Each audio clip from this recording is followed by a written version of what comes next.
Baik, selamat pagi. Hari ini kita akan membahas materi fisika dasar selanjutnya, di mana di pekan yang lalu kita sudah membahas tentang ini ya, induksi EM yang menerangkan tentang bagaimana yang menerangkan tentang bagaimana perubahan ya, ada kata kuncinya tuh, perubahan medan magnet itu bisa menghasilkan potensial GGL ya, bukan potensial GGL tapi GGL induksi ya, menghasilkan GGL pada suatu loop atau suatu kumparan atau suatu rangkaian tertentu ya. Jadi perubahan medan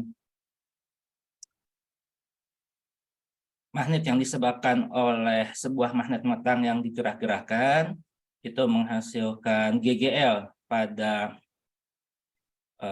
suatu loop tertentu, kemudian di loop tersebut muncul arus ya, muncul arus listrik yang mengalir pada kawat, dan kemudian di arus listrik yang mengalir pada kawat ini kemudian dari hukum ampere menghasilkan medan sekunder ya, menghasilkan medan sekunder yang disebut sebagai medan induksi ya, yang dimana peristiwa ini juga nantinya akan menghasilkan arus yang ini ya, arus yang berkebalikan. Dan kalau misalnya peristiwa itu berlangsung secara menerus, jadi misalnya magnet batangnya ini terus digerakkan, kemudian di sini ada arus searah yang terbentuk, searah jarum jam yang terbentuk, kemudian dari arus yang searah terbentuk tersebut ada muncul medan tandingan ya, atau medan sekunder di tengah-tengah sini ya, di tengah-tengah kumparan ini. Kemudian medan tersebut menghasilkan arus ya yang kebalikan, yang searah,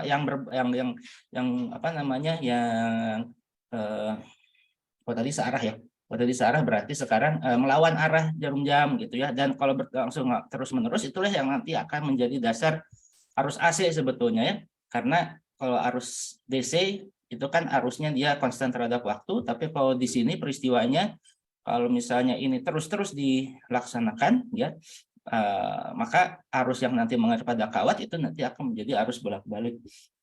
Nah, tapi kalau kita meninjau hanya satu ininya saja ya, satu mekanismenya saja, satu part saja, tanpa mengindahkan medan sekunder yang nanti terbentuk di sini. Nah, kita punya persamaan Faraday yang bisa menjelaskan tentang itu, yaitu perubahan daripada flux magnet ya. Jadi perubahan dari medan magnet yang dihasilkan oleh magnet batang ini, misalnya ya, ini contoh aja. Magnet batang ini digerak-gerakkan, berarti medan magnet yang arahnya, kalau misalnya ini arah utara, ini selatan, maka di sini ada intensitas medan bagian utara yang membesar dan mengecil gitu ya. Nah, kemudian garis medannya itu dia menembus permukaan kumparan, jadi DA-nya ini adalah permukaan kumparan ini, B-nya dihasilkan oleh magnet batang, maka perubahan daripada flux magnet ya, flux magnet ini adalah BDA ini, maka di sini akan timbul yang namanya GGL ya. GGL-nya ini yang dihasilkan. Nah, kalau muncul GGL misalnya di kedua ujung, sebelah sini positif, sini negatif misalnya ya, atau kebalikannya ini positif, ini negatif, maka nanti ada arus yang mengalir, entah itu searah jarum jam maupun yang berlawanan arah jarum jam. Nah, dan kemudian di sini juga ada tanda minus ya, yang menunjukkan bahwa nanti efek induksi atau medan induksi yang dihasilkan pada ini ya, pada kumparan ini nanti akan mencoba untuk melawan perubahan flux ya, perubahan flux yang terjadi akibat si sumber ini ya. Sumber ini kan menghasilkan medan yang berubah-ubah di sini, dan di sini juga muncul medan sekunder yang mencoba untuk melawan perubahan itu, makanya ada tanda negatif di sini. Nah, di sini ini persamaan ini disebut sebagai persamaan induksi Faraday-Lenz sebetulnya ya. Jadi Faraday itu menyebutkan ininya perubahan flux magnet menghasilkan GGL, Lenz-nya itu menambahkan bagian yang negatifnya ini. Kemudian dari persamaan tersebut nanti bisa dimodifikasi dengan berbagai cara, karena GGL yang terbentuk ya ini bisa dihasilkan dari beberapa mekanisme. Jadi tidak melulu B-nya yang diubah-ubah gitu ya.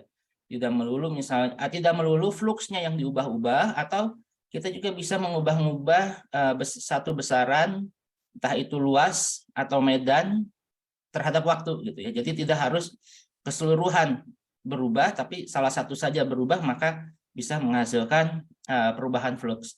Nah, di sini kalau ada contoh yang paling sering digunakan ketika membahas tentang GGL gerak atau motional GGL, yaitu kalau misalnya ada sebuah rangkaian kawat, kemudian rangkaian kawat dibentuknya seperti ini, kemudian rangkaian ini tadinya tidak terhubung, kemudian dihubungkan oleh sebuah batang logam, dan batang logamnya itu misalnya digerakkan ya ke kanan atau ke kiri, maka nanti di ujung batang logam ini akan muncul GGL ya.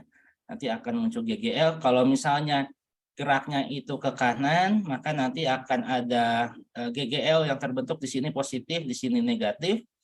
Dan kenapa bisa terbentuk GGL seperti ini? Karena ada kalau kita merujuk ke ini ya, perubahan dari flux magnet, maka ada komponen luas yang diubah-ubah di sini ya. Komponen luas yang diubah-ubah, karena kalau misalnya batang logam ini digerakkan ke kanan, maka dia akan memperbesar luas yang ditembus oleh medan magnet ya, yang ditembus oleh medan magnet ini. Sehingga jika batang digerakkan ke kanan dengan laju V, maka luas daerah yang dibentuk pada batang dalam selang waktu dt adalah dA sama dengan VDTL. Makanya kalau diintegralkan nanti menjadi GGL induksi itu adalah sama dengan, atau motional GGL atau GGL gerak ini adalah sama dengan BLV ya, medan magnet yang tetap, tidak diubah-ubah terhadap waktu,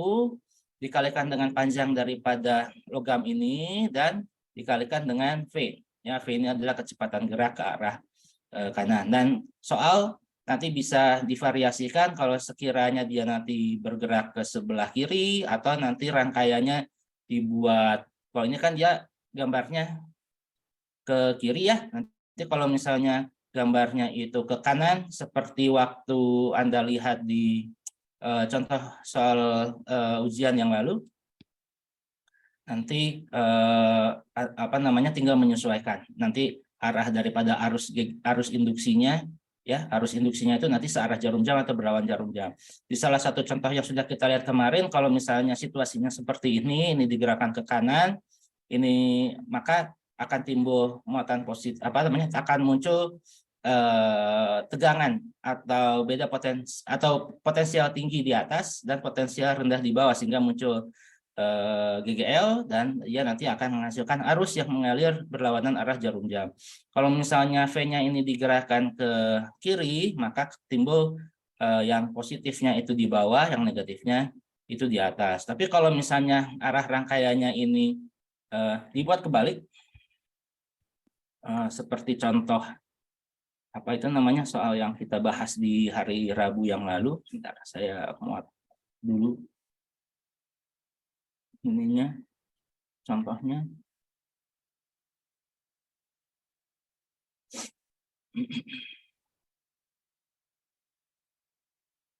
Dan ini ya kalau nggak salah.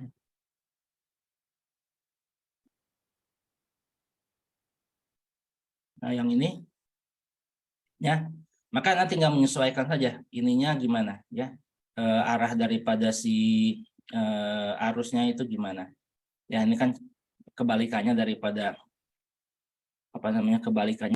yang ini ya. Kalau yang ini dia berlawanan arah jarum jam. Nah, kalau ini gimana ya, kalau ini gimana. Oke, kemudian kita masih review sedikit ya. Kemarin juga hari Rabu kita sudah mempelajari tentang kalau misalnya loop yang seperti ini nih jumlahnya ada banyak dan membentuk sebuah solenoida, maka nanti perangkat solenoida tersebut nanti disebut sebagai induktor. Dan kalau induktor, dia punya kemampuan untuk menyimpan energi dalam bentuk medan magnet yang disebut sebagai induktansi. Nah, kalau misalnya menyimpan energinya di dirinya sendiri, maka ini disebut sebagai induktansi diri.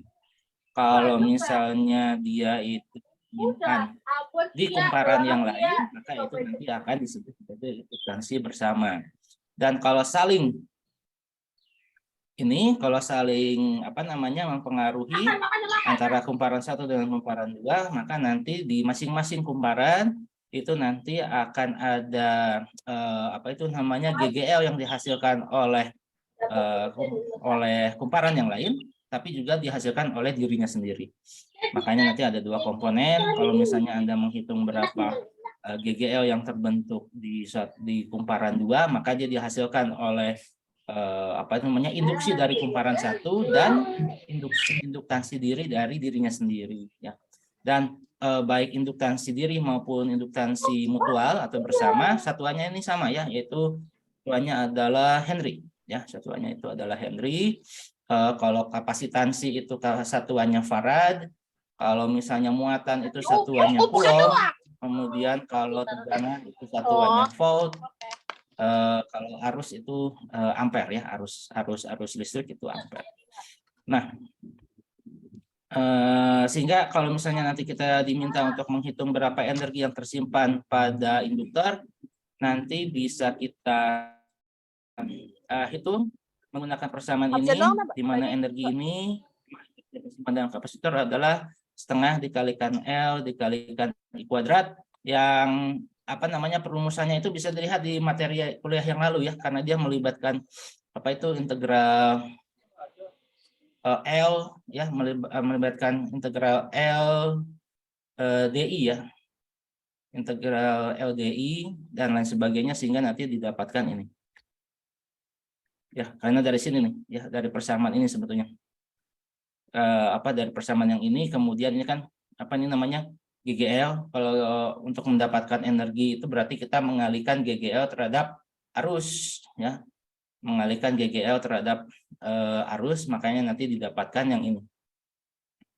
persamaan ini. Nah, sekarang karena kita udah belajar bahwa di persoalan induktor atau induktansi atau induksi EM, ya, yang ini tadi saya bilang bahwa kalau misalnya peristiwa ini berlangsung secara terus-menerus, maka medan induksi yang ada yang dihasilkan dari arus menghasilkan medan induksi di tengah, ya. Kemudian medan induksi ini menghasilkan arus induksi yang kebalikan, maka nanti arus yang mengalir di kumparan ini akan akan berubah-ubah, ya. Arus yang mengalir di kawat ini itu nanti akan berubah-ubah. Kalau misalnya ini yang dominan, ya, kalau misalnya ini didekatkan, maka nanti arus yang mengalir adalah yang searah jarum jam. Tapi ketika dia dijauhkan dan efek daripada medan yang di tengah ini membesar, maka nanti akan berlawanan arah jarum jam. Nah, makanya arusnya itu menjadi kanan kiri, arahnya ini bisa bolak-balik, gitu, ya. Nanti searah jarum jam balik, searah jarum jam balik, searah jarum jam balik, gitu loh. Jadi bergantung kepada nanti si induksinya ini, ya, yang sumbernya ini dia didekatkan, dijauhkan, didekatkan, dijauhkan, itu menghasilkan yang ini arus yang bolak-balik dan juga dipengaruhi oleh ini medan yang nanti terjadi di tengah ini. Nanti dia menguat, melemah, makanya nanti arus yang timbul di sini menjadi bolak-balik. Selain itu, kita juga sudah mempelajari kemarin di materi yang terakhir bahwa di PLTA itu kalau misalnya kumparan itu kita putar-putar, ya, atau bukan putar-putar. Jadi kalau misalnya kumparan itu, kalau misalnya ada sebuah loop yang diputar oleh misalnya pembangkit listrik tenaga air, misalnya diputar oleh kincir dari air, ya, atau misalnya dari perputaran turbin dari misalnya nuklir atau batu bara atau apa, nah makanya dia akan menghasilkan arus bolak-balik gitu ya, menghasilkan arus bolak-balik karena si apa itu namanya flux yang dihasilkan dari kumparan yang dibolak-balik itu kan kadang apa namanya kosinusnya apa kalau dilihat dari persamaannya dia dari kosinus 0, 90 derajat, 180 derajat, kemudian jadi jadi 270, jadi muter gitu ya. Jadi 0 sampai 380, 0 sampai 380, 0 sampai 380 nantinya menghasilkan arus yang bolak-balik karena itu tadi ada apa namanya? Ada hukum Ampere yang dipatuhi, ada hukum Faraday-Lens yang dipatuhi, ada aturan tangan kanan yang dipatuhi, makanya dia nanti bolak-balik.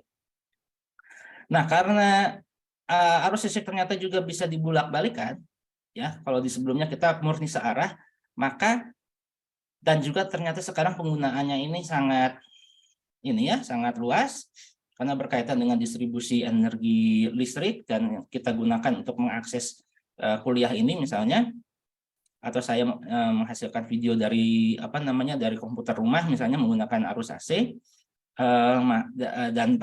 Dan juga rumah-rumah dan juga gedung-gedung kampus dan lain sebagainya juga dialiri oleh arus AC, maka penting untuk dipelajari ya. Penting untuk dipelajari karena ini kita gunakan sehari-hari gitu loh, kita gunakan sehari-hari walaupun banyak perangkat yang seperti saya sampaikan sebelumnya banyak menggunakan arus DC. Namun tetap untuk untuk pendistribusian daripada jaringan listrik dan lain sebagainya ini kita menggunakan AC. Dan di arus AC ini kita nanti dan di rangkaian AC ini nanti kita akan belajar arusnya, tegangannya, impedansinya, gimana cara menghitung impedansi atau hambatan listrik di rangkaian AC ya, karena namanya beda. Kemudian bagaimana menganalisisnya dan juga nanti bagaimana efek resonansi yang muncul kalau misalnya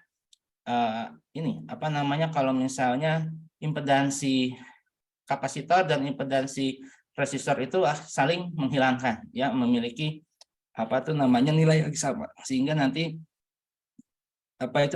kurva energi yang dihasilkan di rangkaian tersebut itu jadi maksimum. Nah, sekali lagi mempelajari arus AC ini merupakan bagian kedua dari tujuan mempelajari fisika dasar 2 ya.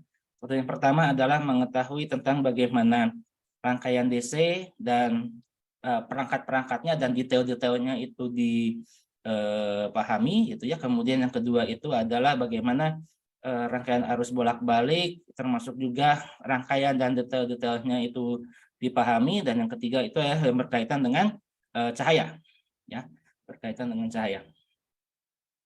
Nah, di sini karena kita udah tahu bagaimana perilaku arus dan resistor di arus DC, juga tahu bagaimana perilaku arus dan kapasitor di arus DC. Nah, sekarang kita mempelajari arus dan resistor di arus bolak-balik, kemudian kapasitor dengan arus bolak-balik, dan induktor dengan arus bolak-balik.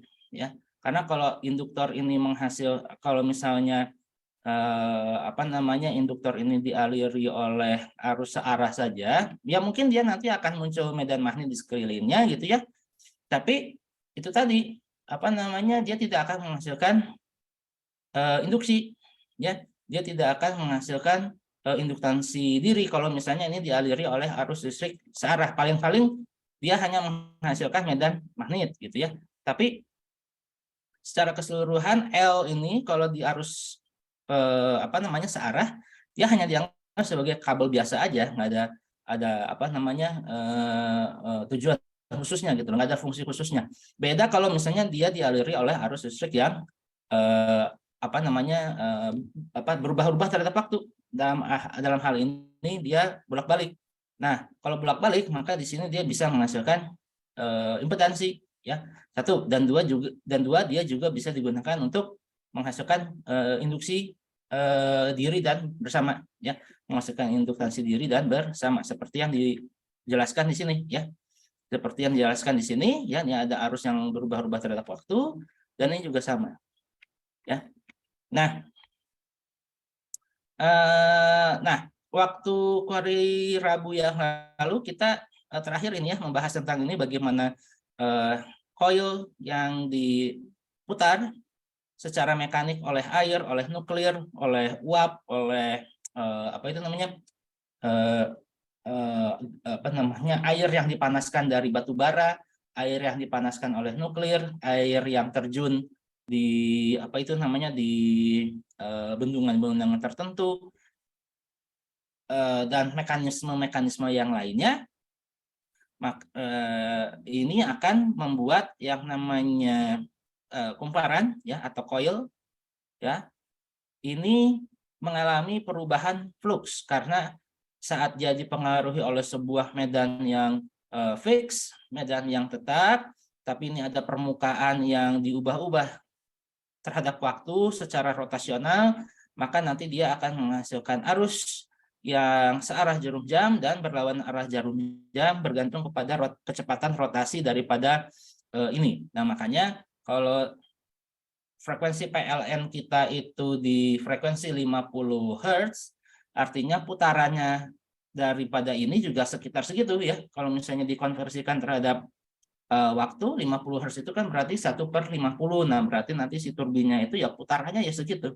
Putarannya itu adalah eh, putarannya itu frekuensinya 50 Hz, periodenya adalah satu kali putaran itu adalah 1/50 ya, 1/50 detik ya, 1/50 detik. Jadi berkaitan dengan ini, berkaitan dengan apa namanya apa ini berkaitan dengan putaran daripada ini, putaran daripada turbin tersebut ya. Dan ini dijelaskan lagi bagaimana flux itu terbentuk ya. Ini ada bagian B yang menembus daripada luas permukaan loop ini, dan dia nanti apa itu namanya, dan dia juga ini ada komponen kecepatan ya, dari kecepatan rotasi. Nah, makanya nanti dari BLV ya, ini ada persamaan yang ini kan, jangan lupa bahwa menghasilkan GGL itu ada berbagai mekanisme, salah satunya adalah menggunakan BLV, dan V-nya ini didapatkan dari kecepatan rotasi gitu ya. Karena kita ingat bahwa V, kecepatan translasi itu adalah sama dengan omega dikalikan dengan jari-jari ya. Omega dikalikan dengan jari-jari. Omeganya itu adalah 2pi F, 2pi dikalikan 50 Hz. Jadi dia menjadi 100 pi radian per second. Nah, kemudian dia apa namanya menghasilkan ini ya, menghasilkan arus, dan kemudian saat dia berputar 180 derajat, maka arus yang terbentuk menjadi kebalikannya ya, arahnya menjadi berlawanan jarum jam. Ya. Jadi dari sini kenapa arus bolak-balik itu bisa dihasilkan dari pembangkit listrik ya. Kemudian dia ditransmisikan ke rumah-rumah dari PLTE, ke rumah, ke kota, ke ibu kota provinsi dan lain sebagainya, ke tempat-tempat yang jauh gitu ya.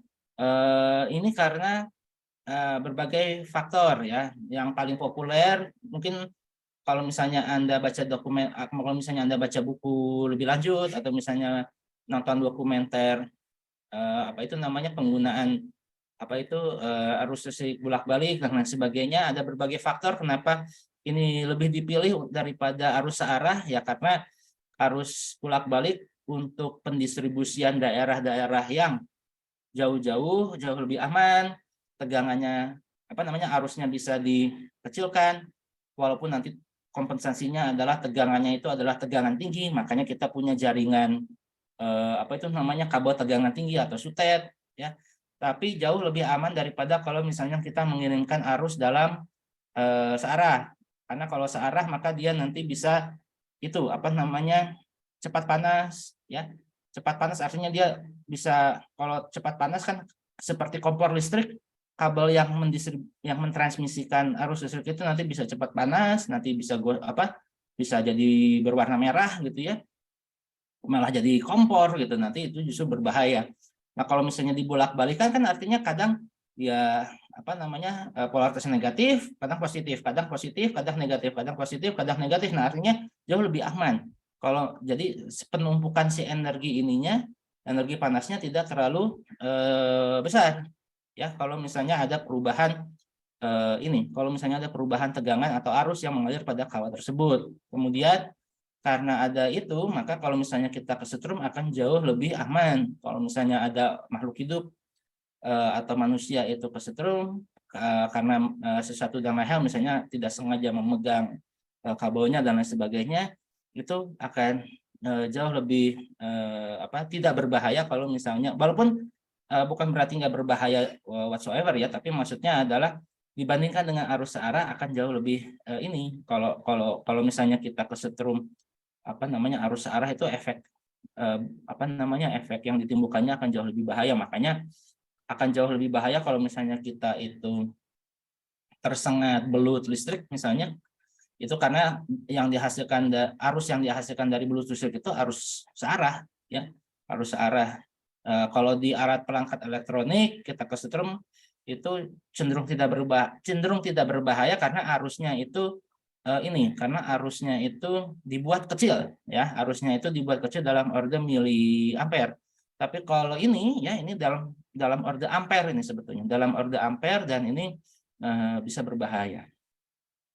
Nah, skematika daripada ini ya, jadi kalau PLTA ini kita anggap sebagai generator AC yang simbolnya adalah seperti ini, GGL AC, maka perangkat-perangkat yang ada di rumah-rumah, di pabrik, di kampus-kampus maupun sekolah, gedung-gedung dan lain sebagainya bisa kita representasikan sebagai sebuah resistor. Dan resistor ini kalau misalnya dipasang secara seri paralel, nanti dia akan menghasilkan satu resistor tunggal. Makanya nanti untuk fisika dasar umumnya kita akan menemui contoh-contoh yang resistornya tunggal. Untuk yang bolak-balik ya, untuk yang bolak-balik ini kita akan sering menemui resistornya ini tunggal, walaupun sebetulnya kalau kita pikirkan ya, kalau kita pikirkan seharusnya arus yang nanti ditransmisikan ke rumah-rumah dan lain sebagainya itu kan banyak.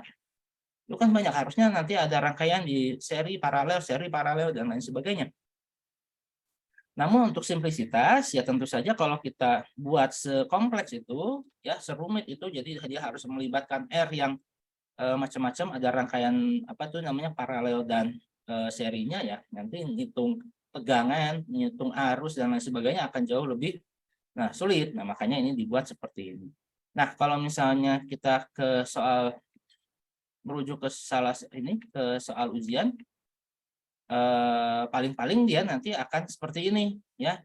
Paling-paling dia nanti akan seperti ini, dan Anda harus menghitung R totalnya ya, R totalnya kalau misalnya dia dirangkai seri seperti ini. Dan kalau untuk arus bolak-balik memang lebih mudah kalau kita menganggap resistornya itu dihubungkan dengan seri. Bukan berarti paralel tidak bisa menggunakan resistor yang dirangkai secara paralel di rangkaian arus listrik bolak-balik, itu bisa-bisa aja gitu, nggak masalah.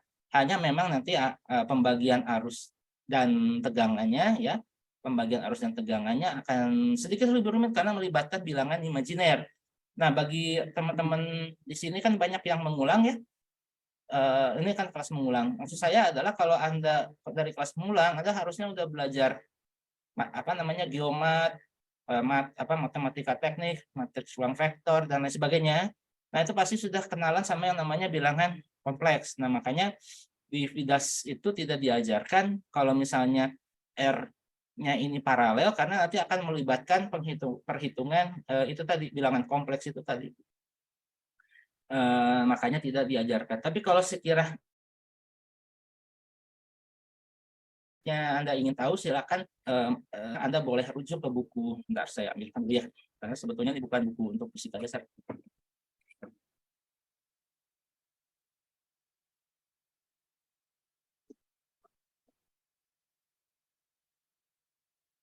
Jadi kalau misalnya Anda ingin lihat aja lah ya, misalnya Anda lihat aja buku elektronika seperti ini, kelihatan nggak?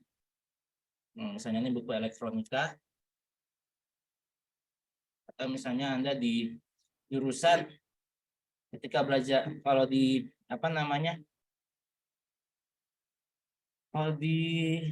kalau di oceanografi saya tidak tahu Anda belajar rangkaian elektroniknya itu pakai apa ya, tapi kalau di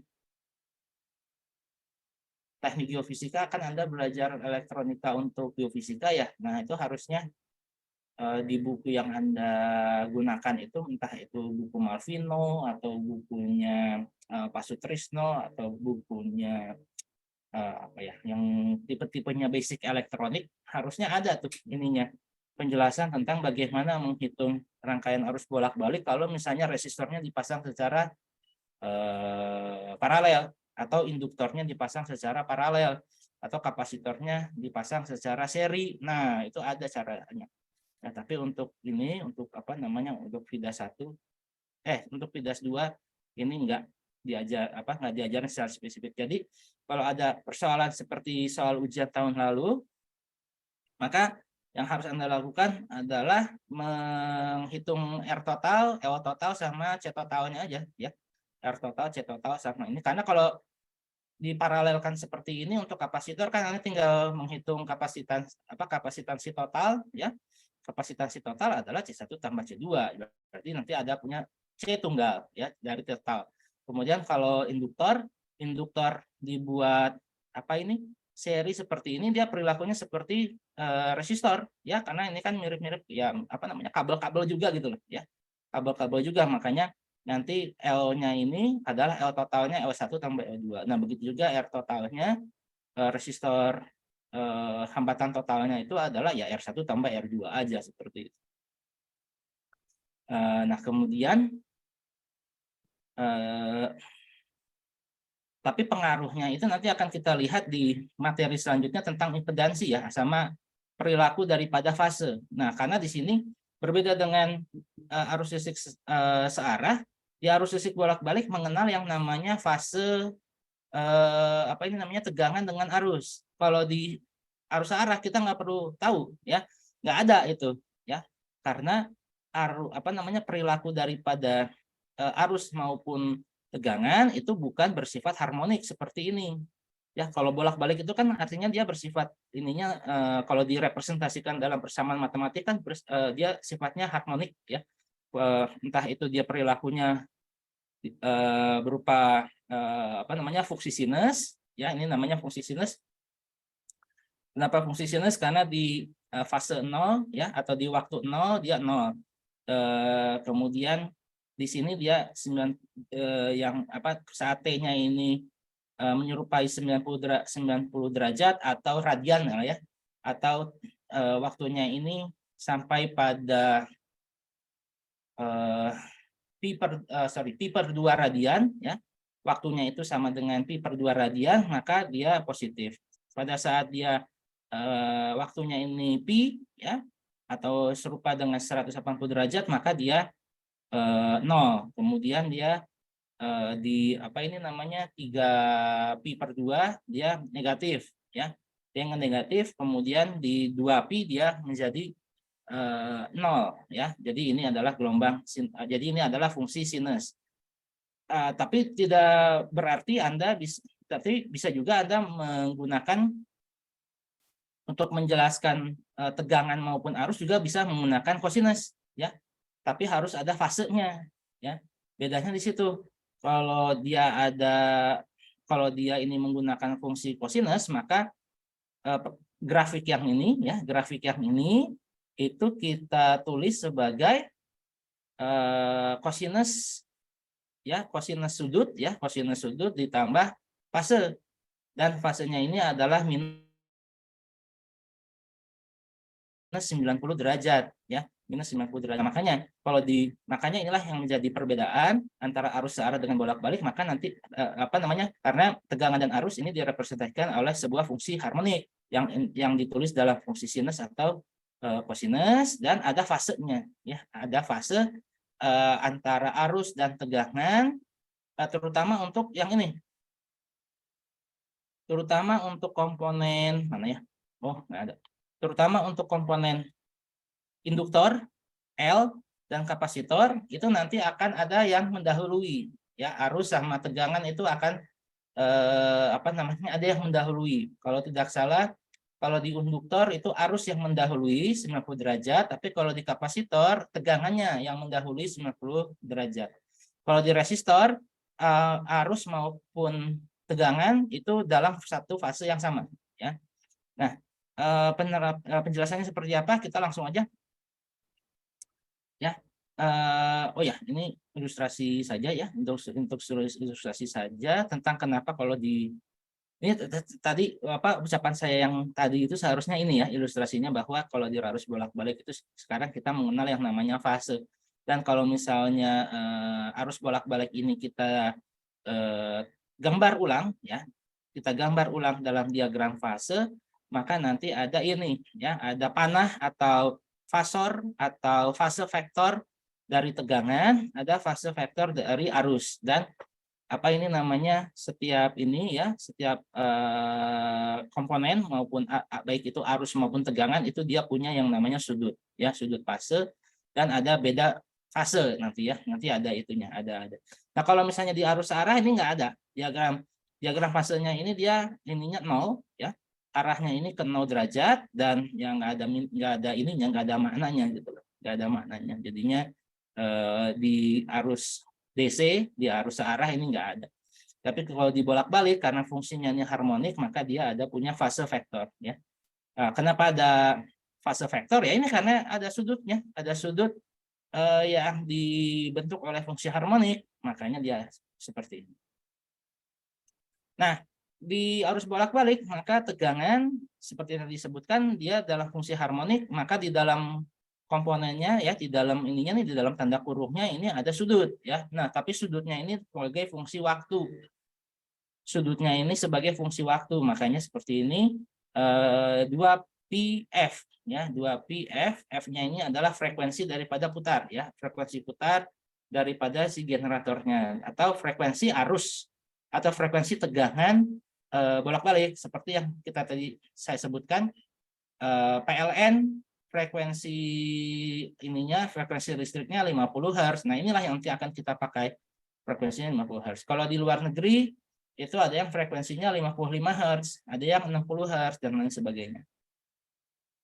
Nah, inilah perilaku daripada tegangan kalau dia itu fungsi sinus. Dan di sini ya, in circuit that contain only resistance, the current reverse directions is time the polarity of the generator reverses. Jadi ini kalau misalnya kita punya sebuah rangkaian resistor, kalau misalnya ada rangkaian arus listrik bolak-balik dihubungkan dengan sebuah resistor ya, jadi nggak ada L, nggak ada C, maka perilaku dari tegangan dan arus itu sama ya. Perilaku tegangan dan arus itu sama, artinya tidak ada perubahan fase, tapi di dalam mendefinisikan arus dia tetap menggunakan fungsi harmonik seperti ini. Nah, sehingga dengan demikian maka nanti diagram fasornya adalah seperti ini ya. Diagram fasornya adalah seperti ini. Dan di sini di arus bolak-balik kita mengenal yang namanya tegangan atau arus. Kita ngomongin arus aja dulu ya, atau tegangan dulu deh, boleh. Kalau di arus bolak-balik kita mengenal beberapa terminologi baru ya.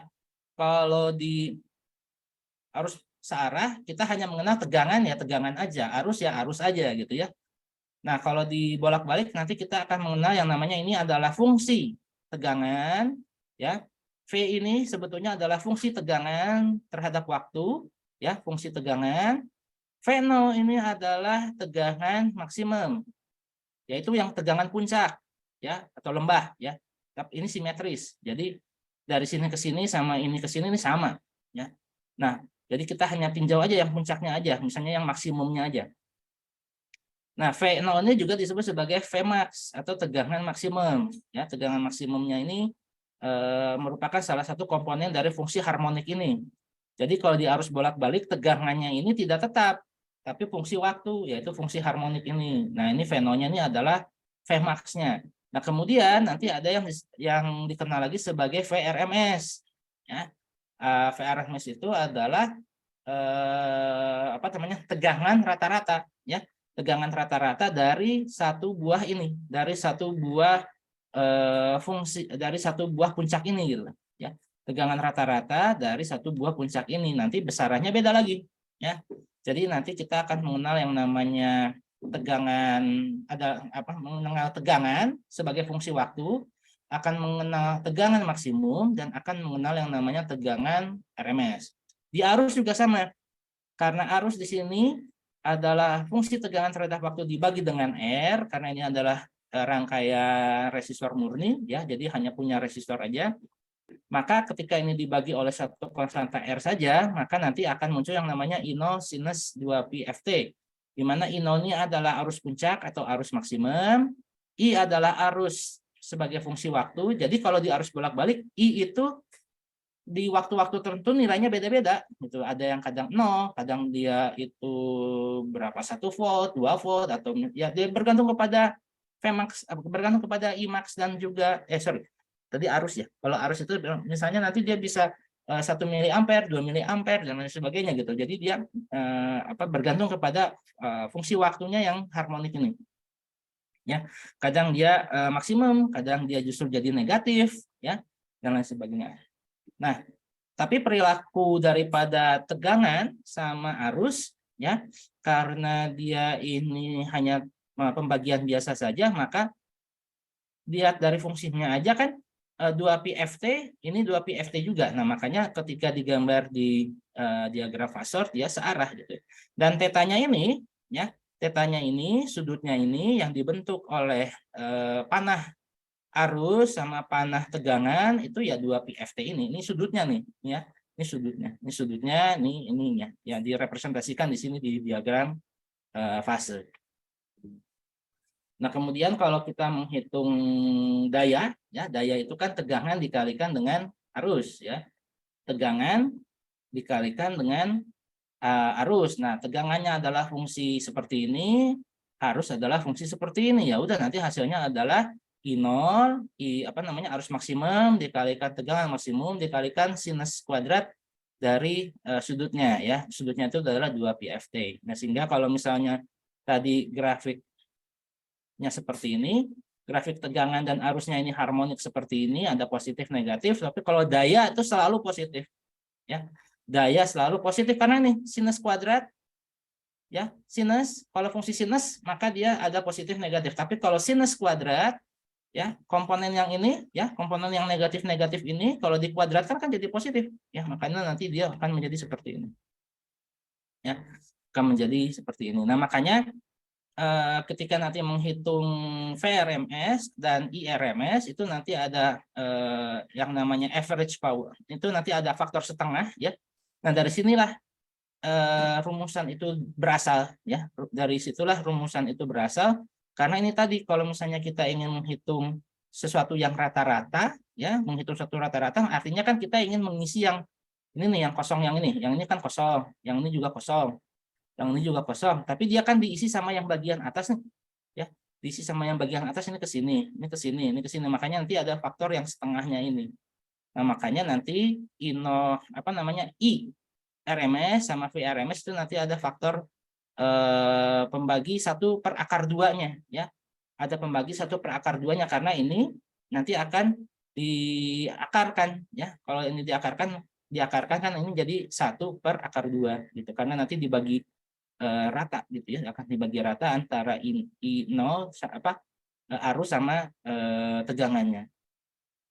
Nah ini makanya itu rumusannya adalah kalau misalnya kita punya Imax ya, punya arus maksimum itu adalah sama dengan arus RMS dikalikan akar 2. Vmax adalah sama dengan VRMS dikali akar 2. Nah, dari sini ininya. Dari perumusan daya rata-rata. Daya rata-rata itu adalah I maksimum dikalikan V maksimum per 2 ya, karena ada ini ya, dari grafik bisa kelihatannya bahwa yang ini, yang atas ini dia ke sini. Yang atas ini dia ke sini. Yang atas ini dia ke sini, sehingga dia mengisi kekosongan ya, sehingga daya rata-ratanya itu ya, tentu daya rata-ratanya ini adalah keisi semua di sini. Tapi kalau daya maksimum ya, kalau daya maksimum yang ini ya, yang maksimum gitu ya. Yang di kurva atas ini. Tapi kalau yang di bagian sini adalah seperti ini. Nah, kemudian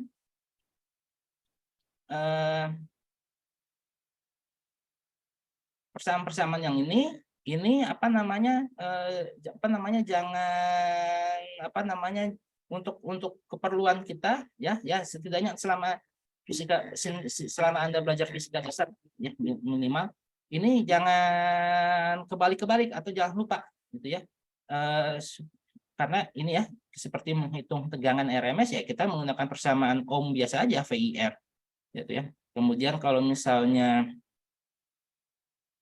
kalau misalkan di sinilah baru yang namanya persamaan yang kita kenal dulu di rangkaian arus listrik searah ini kepake dengan apa namanya lebih langsung untuk kalau misalnya satuannya itu atau kuantitasnya itu ya kuantitas atau variabelnya itu dalam RMS. Karena kalau dalam tegangan saja, nah ini ada fungsi waktunya. Si harmoniknya tetap harus dilibatkan. Nah, ini hati-hati. Kalau misalnya Anda menuliskan I sebagai arus sebagai arus saja, maka jangan lupa ada fungsi waktu. Kalau di arus bolak-balik ya. Kalau misalnya Anda menuliskan tegangan di arus bolak-balik, dia tuh ada fungsi waktunya. Begitu pula tegangan. Ya, kalau hanya menuliskan tegangan sebagai tegangan saja atau tegangan sebagai tegangan saja atau arus sebagai arus saja, jangan lupa kalau di arus bolak-balik dia ada fungsi waktunya. Tapi kalau Anda tulis dia sebagai VRMS atau IRMS, nah ini nilainya tunggal.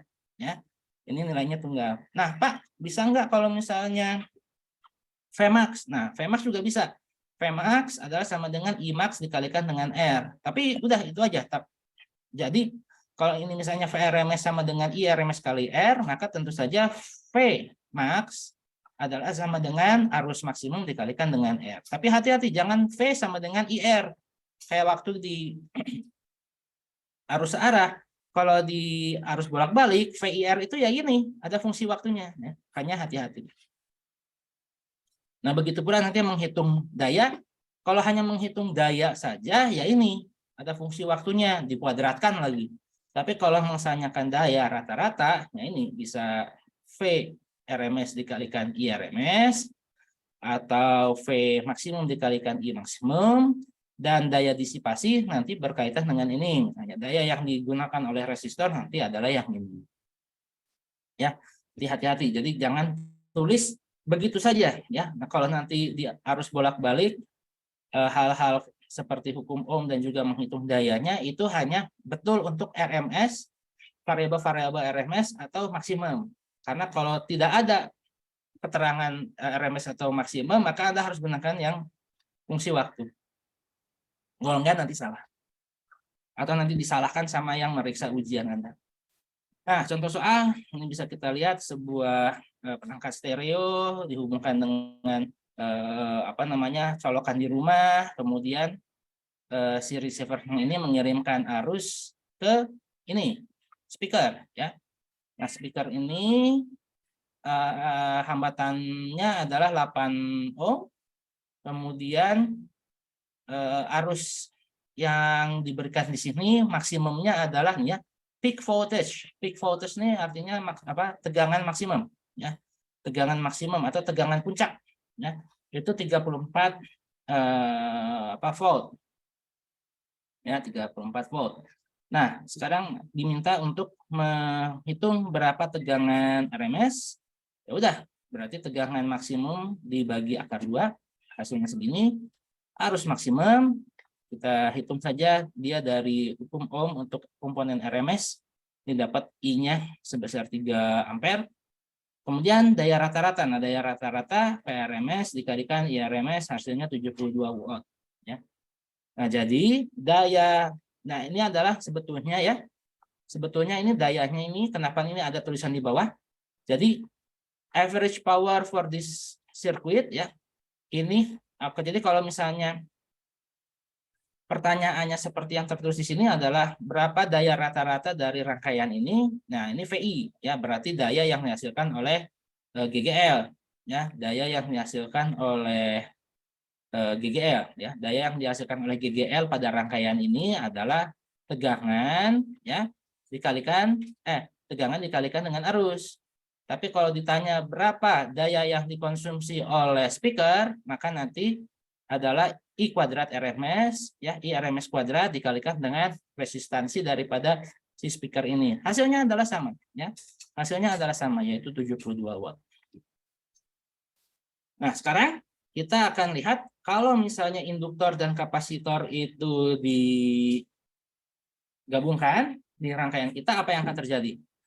Nah ini, kalau misalnya ada R dan L, kalau misalnya ada resistor dan induktor dihubungkan dalam rangkaian arus bolak-balik kita, maka nanti akan muncul yang namanya impedansi. Impedansi itu adalah total hambatan yang dihasilkan oleh resistor sama induktor. Ya. Nah di sini lambangnya adalah seperti berikut. Jadi hambatan yang terbentuk pada induktor itu nanti disebut sebagai XL atau reaktansi induktor atau reaktansi induktif yang berasal dari induktor. Ini lambangnya XL ya. Jadi L atau induktansi yang tadi kita sudah dapatkan untuk untuk induktor ini nanti akan kita gunakan untuk menghitung reaktansi induktif atau reaktansi dari induktor. Nah, reaktansi dari induktor dengan reaktansi dari kapasitor, reaktansi dari induktor dengan reaktansi dari resistor itu nanti akan menghasilkan impedansi. Ya, impedansi sebetulnya ya kalau diterjemahkan itu ya hambatan-hambatan juga. Bisa juga diterjemahkan sebagai hambatan total. Nah, hambatan total yang dibentuk di sini tidak bisa dihitung secara aljabar biasa. Jadi R ditambah XL itu nggak bisa. Karena itu tadi perilaku fasor atau perilaku fase vektor dari tegangan dan arus pada induktor ini punya sudut ya. Sehingga perhitungannya nanti juga menggunakan vektor ya.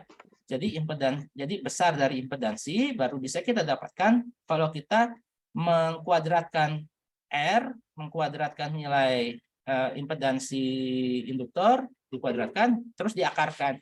Ya, baru nanti kita dapat impedansi. Nah, VIR yang tadi kita dapatkan di sini, untuk rangkaian resistor murni, ini diubah. Jadi kalau misalnya di rangkaian ini muncul induktor, maka R yang di sini tentu saja berubah jadi dari R menjadi impedansi. Makanya jadi gini.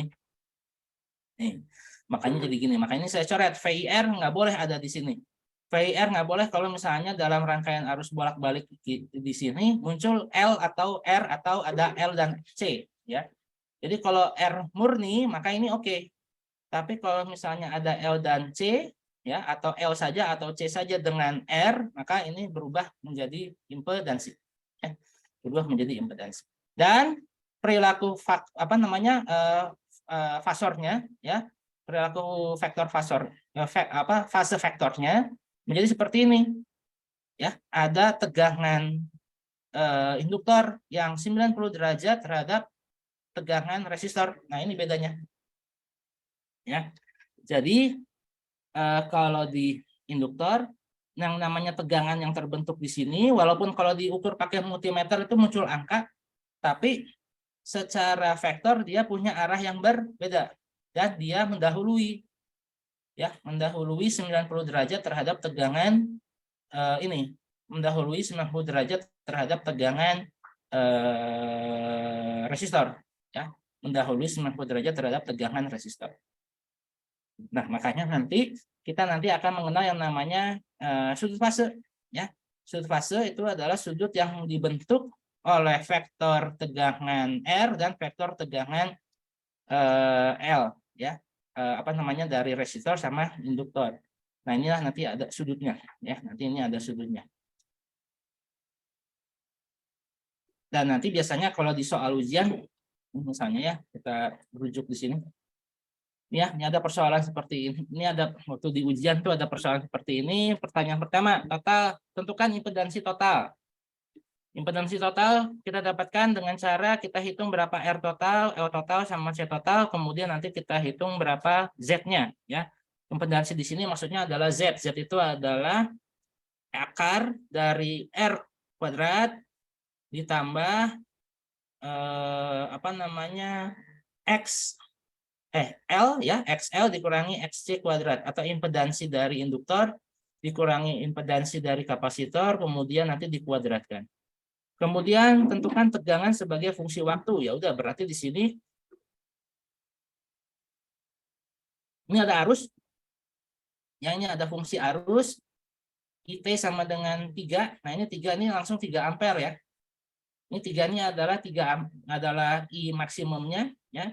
Kemudian sin 1000 T. 1000 ini adalah 2 PF itu. Ya. Yang ini nih. Kita balik lagi aja. Nah, ini nih. Jadi di dalamnya ini tadi disebutkan 1000 T ya. 1000 T itu adalah sama dengan 2pi dikalikan F. Nah, ini nanti bisa dihitung lah. 1000 itu ya berarti ini frekuensinya ada berapa apa? Frekuensi si ininya ya, frekuensi daripada si arus bolak-baliknya ini berapa hertz nanti bisa dihitung. Jadi kalau 1000 sama dengan 2pi F, maka F sama dengan 1000 dibagi 2pi atau sama dengan 500 per pi ya, frekuensinya kalau soalnya adalah yang ini ya.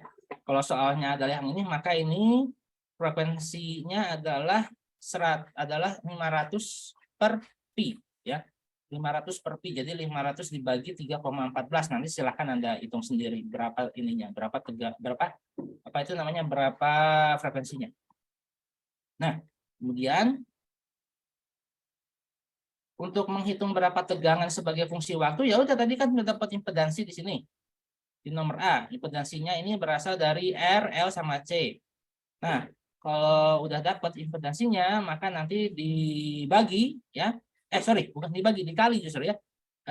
Tegangan sebagai fungsi waktu adalah arus dikali arus sebagai fungsi waktu dikali dengan impedansi ya. Arus sebagai fungsi waktu dikali dengan impedansi. Nanti dapat jadi nanti jawaban yang B ini bukan berupa nilai tapi berupa fungsi. Fungsinya tuh kayak gini. Nanti VT ya, V sebagai fungsi T adalah sama dengan 3 ampere dikalikan impedansi dikalikan sinus 1000 T. Nah, kemudian tentukan tegangan sebagai fungsi waktu yang terukur di antara titik A dan B. Ini titik A di sini, titik B di sini. Nah, berarti tegangan totalnya ini berapa? Ya, berarti arus dikalikan ini ya. Kemudian ditambah arus dikalikan reaktansi dari L1, kemudian nanti arus dikalikan ini ya. Jadi beda tegangan di sini berapa. Nah, kemudian hitung daya rata-rata. Ya udah, daya rata-rata Anda hitung dulu ininya. I I maksimumnya berapa, V maksimumnya berapa. Kalau ini I maksimumnya udah dapat nih 3 ampere. Nah, Anda hitung berapa V maksimumnya, nanti tinggal dikalikan aja gitu ya. Coba kalau daya rata-rata itu kan tinggal dikalikan aja tadi. Ya kan? Nah, ini ya. Atau Anda cari dulu RMS-nya bagi akar 2 ya. Bagi akar 2. Tapi ini harusnya kalau daya rata-rata ya, itu kan sama juga dengan ini kan. VRMS sama IRMS itu kan V0. Oh, sorry. Kalau daya rata-rata ini berarti nanti ini ada faktor bagi duanya ya, ada faktor bagi duanya. Jadi nanti kalau misalnya merujuk pada soal yang ini, kalau kita untuk tentukan daya rata-rata ini hasilnya nilai ya. Nomor A ini nanti hasilnya nilai, nomor B ini hasilnya fungsi, nomor C ini jawabannya ini juga adalah fungsi, dan yang D ini juga berupa yang nilai ya dari apa itu namanya V maksimum, nanti Anda cari dikalikan I maksimum ini ya 3 ampere dibagi dibagi 2 ya, dibagi 2, atau Anda cari itunya VRMS sama IRMS-nya ya. Nah, kita lanjut dulu. Tadi udah sampai yang rangkaian RL ya. Nah, di RL ini tadi ya ada sudut fase yang dibentuk, hitungnya seperti ini. Nah, kemudian sekarang kita beralih untuk resistor dan kapasitor, artinya kita punya RC. Kalau RC di arus DC itu nanti berkaitan dengan pengisian dan pengosongan kapasitor. Tapi kalau di arus bolak-balik, C ini nanti dianggap sebagai penghambat biasa, gitu ya. Dianggap sebagai sebuah penghambat biasa. Nah, sehingga dengan demikian maka kita harus mengubah nilai yang ada di C ini menjadi sebuah reaktansi kapasitif atau reaktansi dari kapasitor. Ngitungnya adalah XT sama dengan 1/2 2pi F dikalikan dengan C. Ya. Jadi kalau ngitung XC-nya adalah ini. Kalau XL-nya sebentar. Kalau di XL-nya ada apa tadi ya? Oh, di sini saya belum nulis XL-nya ya. Ngitungnya itu dari mana? Bentar ya. Kalau di sini reaktansi induktif itu ngitungnya adalah dari, bentar. Kita tambahin ya. Mungkin teman-teman di sini juga dari kuliah yang lalu masih ingat bahwa di mana ya? Nah, ini bisa jadi sini ya, impedansi. Nah, ini XL. Oh, sebentar. Oke ya, nah ini. XL itu adalah sama dengan 2pi F dikalikan dengan L. Ya. 2pi FL. Dan Anda lihat kalau misalnya reaktansi sama resistansi itu satuannya sama ya, ohm. Satuannya adalah ohm. Begitu pula dengan impedansi, satuannya ohm. Nah, ini juga nanti sama untuk kalau reaktansi dari kapasitor ya, reaktansi dari kapasitor ini juga satuannya adalah ohm juga sama. Ya. Ini satuannya ohm ya. R ini adalah resistansi. Ya, resistansi dari resistor. Ini satuannya ohm. Nah, impedansi juga sama. Satuannya ohm. Nah, perbedaannya adalah lihat di fasenya. Di rangkaian yang ada R dan C, tegangan kapasitornya itu terlambat. Ya, bandingkan.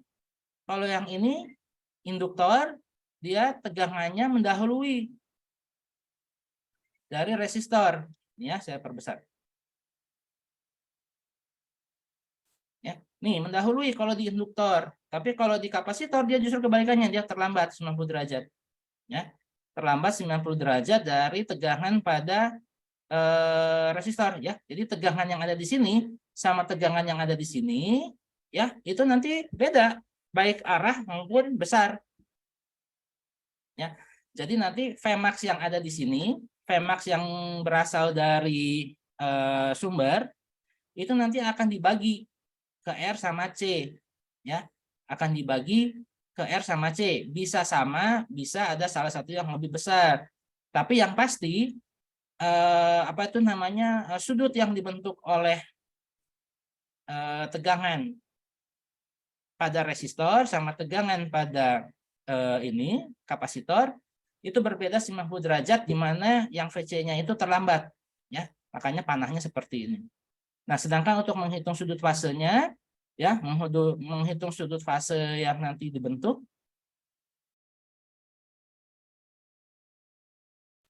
adalah nanti seperti ini ya, adalah nanti seperti ini, min VC per R. Kalau jadi di sudut fase ini ya, ini ya, ini kan sudut fase ini adalah sudut yang dibentuk oleh tegangan resistor sama tegangan induktor ya. Nanti ngitungnya VL dibagi R. Nah, kalau di kapasitor sudut yang dibentuk sama VR dan VC ini nanti arahnya ke sini, ke bawah ya, sudut fasenya ini ke bawah seperti ini. Nah, ini ngitungnya adalah dari min VC per R. Ya, hitungnya dari min VC per R. Kenapa min VC per R? Karena ini tangan daripada sudut fase. Jadi ada komponen tegaknya yang dibagi dengan komponen yang mendatarnya. Yang mendatarnya ini yang VR. Ya. Yang tegangannya yang apa namanya adalah yang VR. Oke, ini saya kayaknya salah nulis. Bentar ya, saya indikan dulu. Ini seharusnya bukan VL ya. Ini saya salah nulis.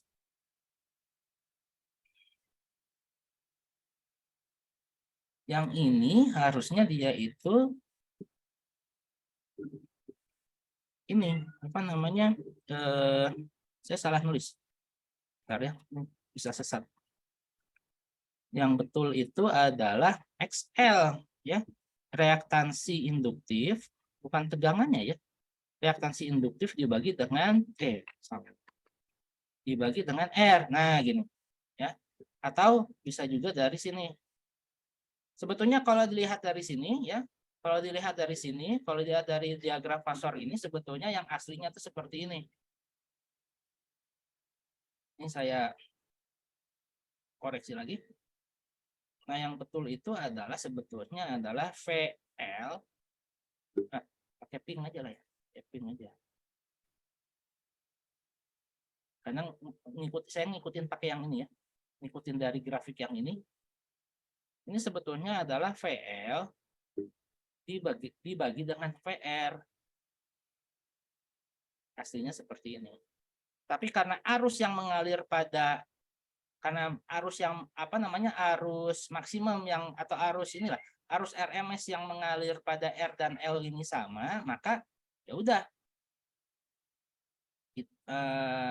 ininya nanti formulasinya bisa disederhanakan menjadi sama dengan XL dibagi dengan R gitu. Karena apa? Kalau misalnya VR itu adalah sama dengan I dikali I dikalikan dengan R gitu ya. Begitu pula dengan yang PL. Dan ingat ini fungsi waktu ya. Ini fungsi waktu, ini fungsi waktu. Harus dikalikan dengan XL. Nah, gitu. Ya. Ini fungsi waktu. VL ini fungsi waktu, VR fungsi waktu, arus juga fungsi waktu. Ya. Ini dengan catatan VR, VL dan I ini adalah fungsi waktu. Fungsi waktu ya. Fungsi waktu. Jadi kalau misalnya ini nah seperti ini. Nah, kemudian kalau yang apa itu tadi? Kapasitor ya. Resistor dengan kapasitor ini salahnya itu adalah di sebelah sini. Saya hapus dulu. VC-nya saya ganti aja ininya. Warnanya supaya konsisten dengan gambar yang ada di sini. Tangan V-nya ya, tangan V-nya itu adalah sama dengan tegangan pada kapasitor dibagi dengan tegangan pada atau enggak gini, saya nulisnya gini deh. Kayak tadi disamakan dengan yang disamakan dengan yang induktor supaya Anda bisa lihat membandingkan gitu ya. Sudut fase Oke.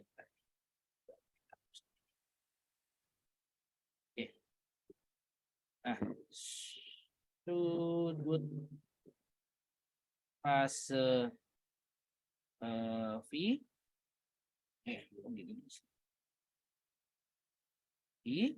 ini dihasilkan dari sama tangan dari V adalah sama dengan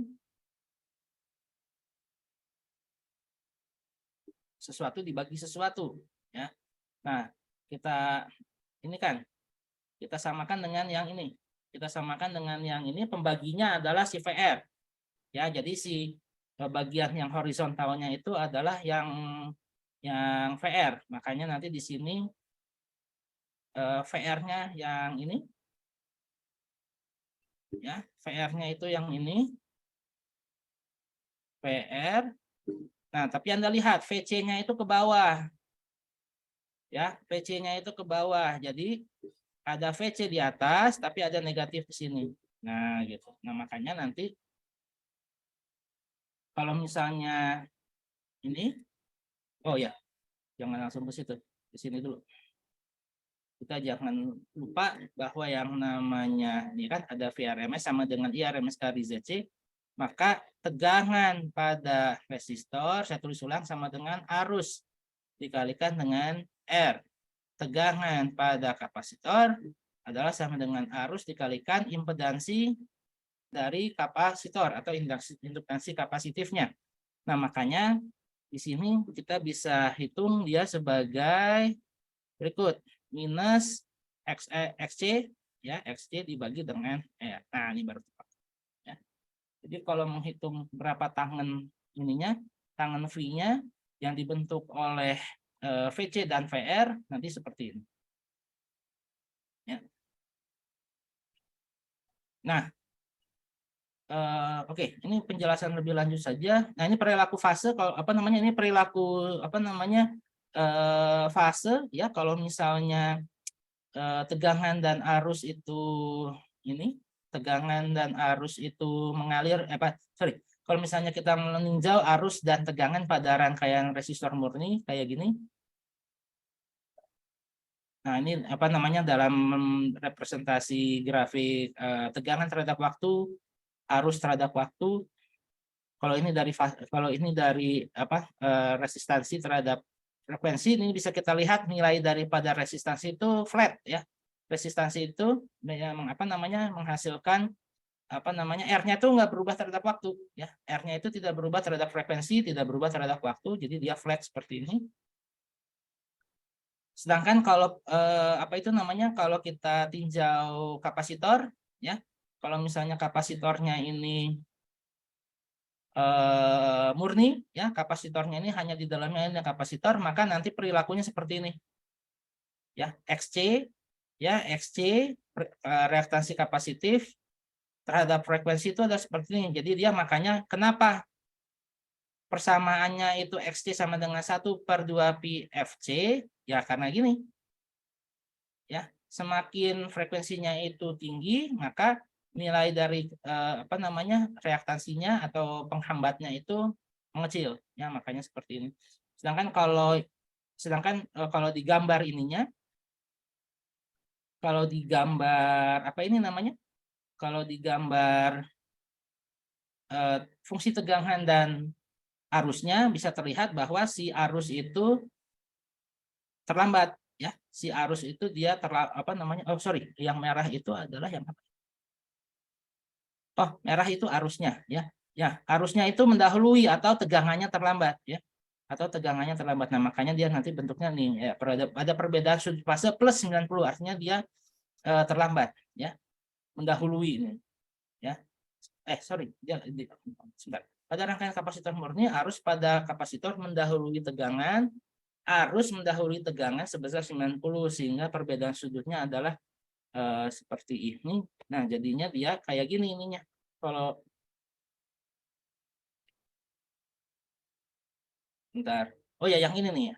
Yang apa ini namanya?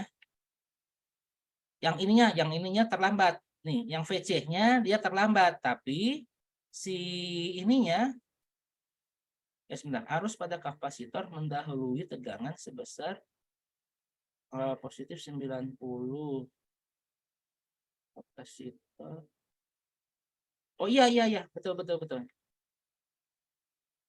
Ya, jadi si ininya ini apa namanya mendahului, berarti tadi saya terminologinya terbalik ya. Terminologinya terbalik, tapi yang ini yang pasti adalah kalau misalnya kita lihat ininya, kalau misalnya atau nanti hari Rabu kita klarifikasi aja. Kalau tapi ini sudah betul ya, kalau yang ya tapi grafik ini sebetulnya sudah betul bahwa yang VC-nya ini dia terlambat dibandingkan dengan si arus, karena arusnya mendahului. Nah, itu dia ya, nggak perlu klarifikasi. Jadi arus yang mengalir pada kapasitor dia mendahului daripada tegangan pada kapasitor. Makanya kalau tegangannya itu kan apa ini namanya searah dengan Vmax-nya ya, searah dengan Vmax ya, yang putih ini. Makanya tegangannya dia terlambat apa namanya 90 derajat gitu. Nah, sedangkan kalau arusnya ini adalah yang ini ya, arusnya ini adalah yang putih ini.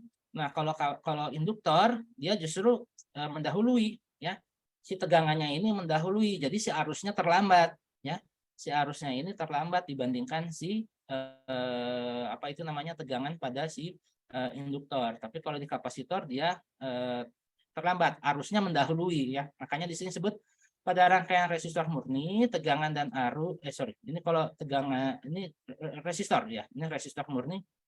Kalau yang kapasitor murni ya, dia arusnya mendahului tegangan ya, arusnya mendahului tegangan, makanya si arusnya terlambat gitu. Makanya si tegangannya itu terlambat dibandingkan dengan arusnya. Nah, kalau misalnya ini ya, kalau digambarkan di ini ya, kalau digambarkan di diagram fase, nah yang arusnya ini ya seperti ini ya, arusnya seperti ini. Tapi ini untuk yang kapasitor murni, yang ini resistor murni. Nah, lihat resistor murni tadi sudah kita gambarkan seperti ini ya. Nah, ini ya kayak gini ya, kayak gini. Jadi ini dia tidak ada sudut fase ya. Dia tidak ada sudut fase tambahan ya. Tidak ada sudut perbedaan fase antara apapun ya, karena ini kan tegangan sama arusnya ini sefase.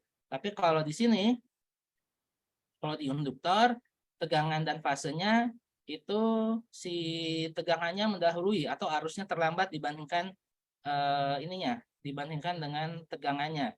Nah, kalau di kapasitor, si tegangannya terlambat dibandingkan arus atau arusnya mendahului daripada tegangan.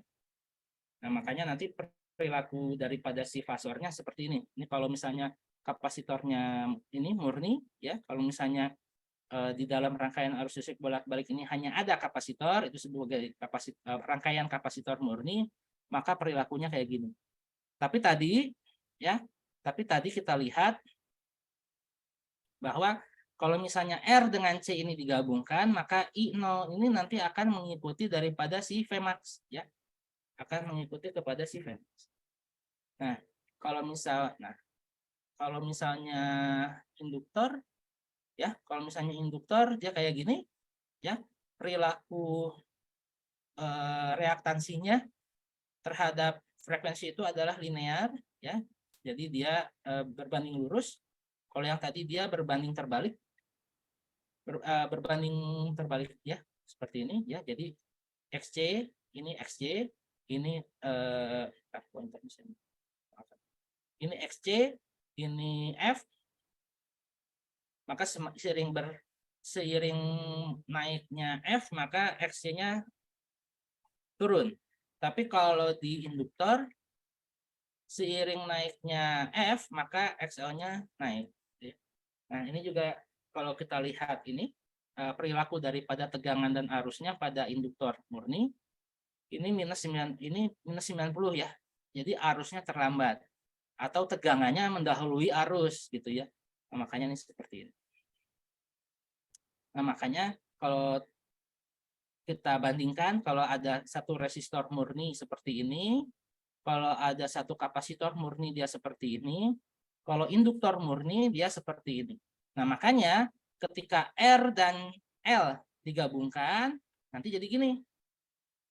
Nah, ini mungkin ini saya outline-nya kurang baik ya, harusnya tunggal-tunggal dulu aja ya. Nah, kalau R dengan L digabungkan, nanti dia grafiknya kayak gini. Ya, jadi si VL-nya tegangan pada induktor duluan terhadap arusnya karena dia searah di sini ya, searah dengan Vmax. Nah, kalau misalnya kapasitor si arusnya duluan terhadap VC gitu, makanya tadi kalau dibandingkan yang ini ya, yang C ini V-nya mendahului arus. Nah, si arus ini kalau misalnya ada R dan C, I-nya ini di max, di panah yang max, di fase yang max di sini ya. Makanya nanti dia terlambat seperti itu. Nah, iya, ini mohon maaf mungkin ini saya bikin outline-nya harusnya tunggal-tunggal dulu ya. Harusnya ini tunggal-tunggal dulu, maksudnya adalah kalau resistor murni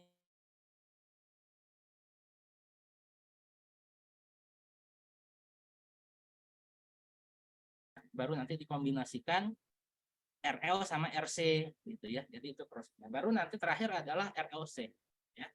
Baru nanti terakhir itu adalah RLC. Nah, kalau di RLC nanti si impedansinya ada komponen L sama ada komponen C ya. Ada komponen L sama komponen C yang nanti akan digabungkan, dan penghitungan sudut fasenya nanti ada komponen XL sama komponen XC-nya atau tegangan induktor sama tegangan kapasitornya. Tapi kita move on aja dulu. Kita lihat tadi ada contoh soal yang belum kita bahas. Nah, ini misalnya ada contoh soal pada sebuah rangkaian kapasitor murni diketahui kapasitansinya adalah 1,5 mikrofarad dan tegangan RMS 25 volt. Hitung arus RMS saat frekuensinya 100 Hz dan 5000 Hz. Nah, ini cara ngitungnya seperti ini. Kita cari dulu reaktansi kapasitifnya atau reaktansi dari kapasitornya. Kemudian kita gunakan hukum Ohm untuk menghitung berapa ininya, ya, untuk menghitung berapa arusnya. Nah, di sini kalau nah ini kan Anda bisa lihat ya, jadi kalau frekuensinya beda, ya, frekuensinya dinaikkan, si XC-nya ini turun, ya, kalau di kapasitor, ya. Kalau di kapasitor, kalau F-nya itu diperbesar, maka XC-nya, reaktansi kapasitifnya justru menurun. Nah, sehingga kalau menurun, maka dia bisa meningkatkan arus. Nah, ini hasil perhitungannya, XC adalah 1/2 pi FC, didapatkan kalau 100 Hz dia 1060 ohm, kalau dia 5000 Hz dia 21,2 ohm. Nah, sehingga arusnya di di frekuensi 100 Hz dia itu 20 berapa ini ya? 23 ya, 23 miliampere, 23,6 miliampere. Kalau misalnya 5000 Hz ya, di 5000 Hz dia arusnya adalah 1,18 ampere. Nah, kalau di kapasitor, yang induktor nggak ada ya. Kalau misalnya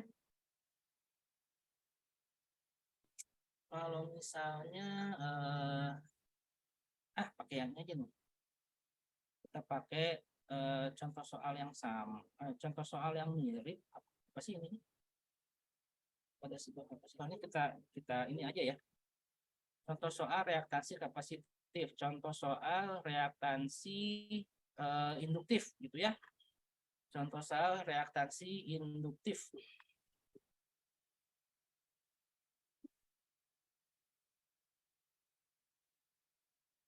Nah, induktif ini misalnya rangkaian induktor murni, diketahui induktansinya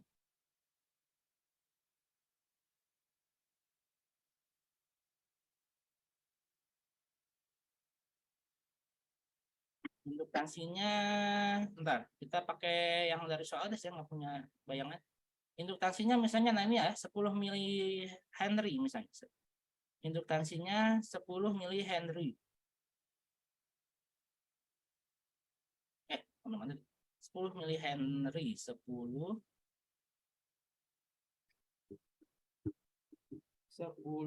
mili Henry. Tegangannya sekian. Nah, hitung arus saat RMS sekian. Oke. Nah, ini kita nggak begitu. Kita hitungnya adalah menggunakan XC ya. XL. Nah, ini kita pakai yang ini. Oke. Di sini XL adalah sama dengan 2 pi FL ya.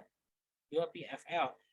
Maka ini sama dengan 2 kali 3,14 dikali 100 Hz dikalikan 10 milihenry. Nah, ini jangan lupa ya, milihenry. Jadi 10 kali 10 pangkat min 3. Nanti dapat hasilnya berapa. Nah, nanti hitung berapa arusnya ya. Arus RMS sama dengan P RMS dibagi XL. Nah, ini sama dengan berapa ini? 25 volt. 25 volt dibagi, ya ini hasilnya ini berapa?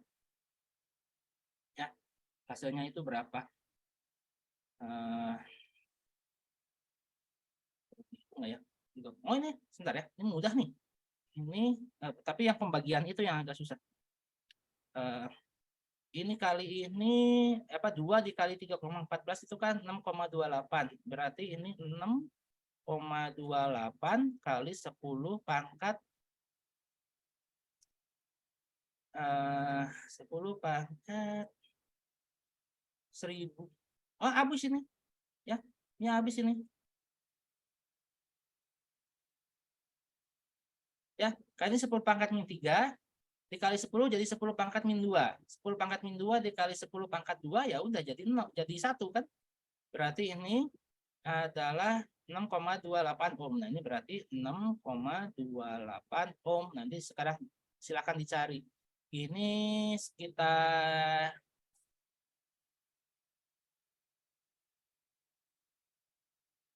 4, sekian mungkin ya, atau 3, sekian ya. Mungkin 3, sekian ampere gitu ya. Nah, kalau yang ini yang B dengan frekuensi 5000 ya udah kita hitung lagi aja. XL sama dengan 2pi FL adalah sama dengan 2 dikali 3,14 dikali 5000 kali 10 kali 10 pangkat min 3. Nah, ini sama, nah ini juga gampang nih. Ini kali ini kan 10.000 ya. 3,14 berarti ini 3,14 kali 10 pangkat ini kali ini 4. 10 pangkat 4, 10 pangkat 5, nah ini 10 pangkat 2 ohm. Nah, berarti ini IRMS-nya sama dengan PRMS dibagi XL ini sama dengan 25 volt dibagi 3,14 kali 10 pangkat 2 ya. Nah, ini berapa ini? Berapa ampere? Yang jelas ini ampernya lebih kecil ya. Yang jelas ini ampernya lebih kecil daripada yang 100 Hz ya.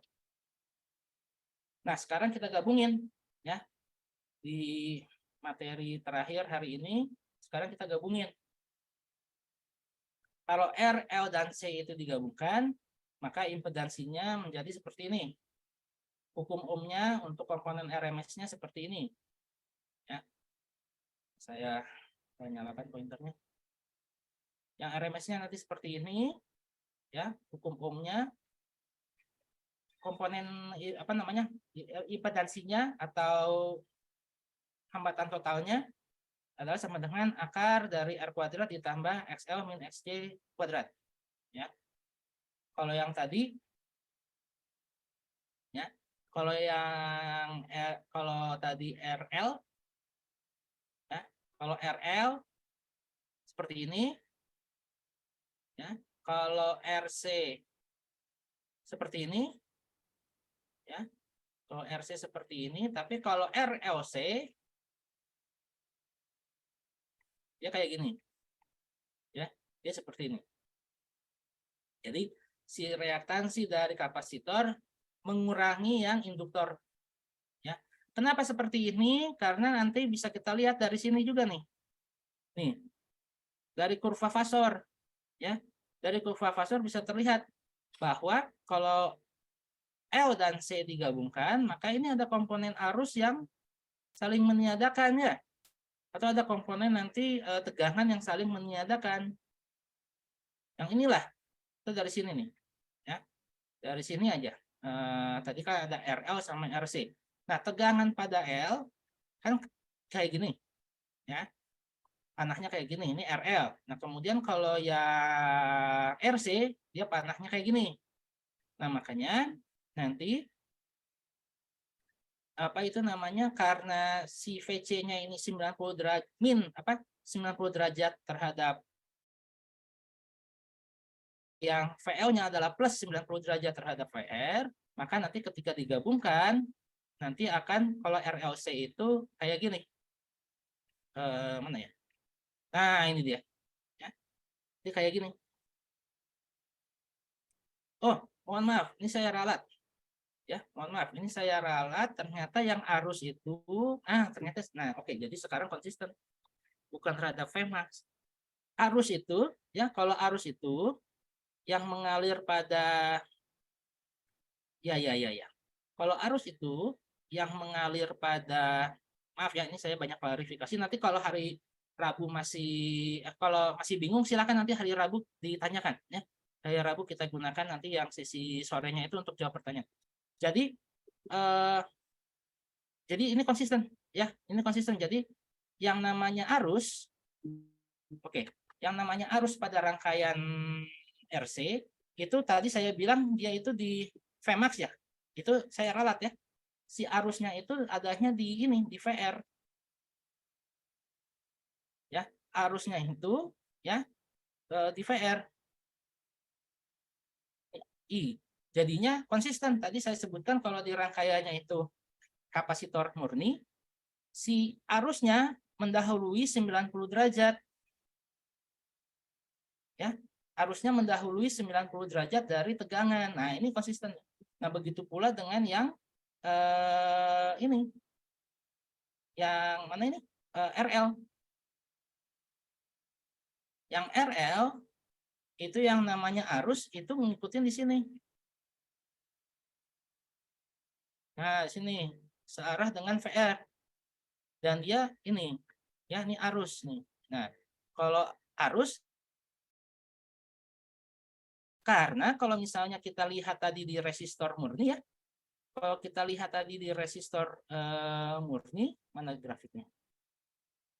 Grafiknya. Nah ini, kalau misalnya tadi kita ngikutin yang resistor murni seperti ini, maka yang namanya arus sama I itu dalam satu bidang gitu ya, dalam satu panah yang sama, dalam satu ini yang sama, dalam satu arah yang sama.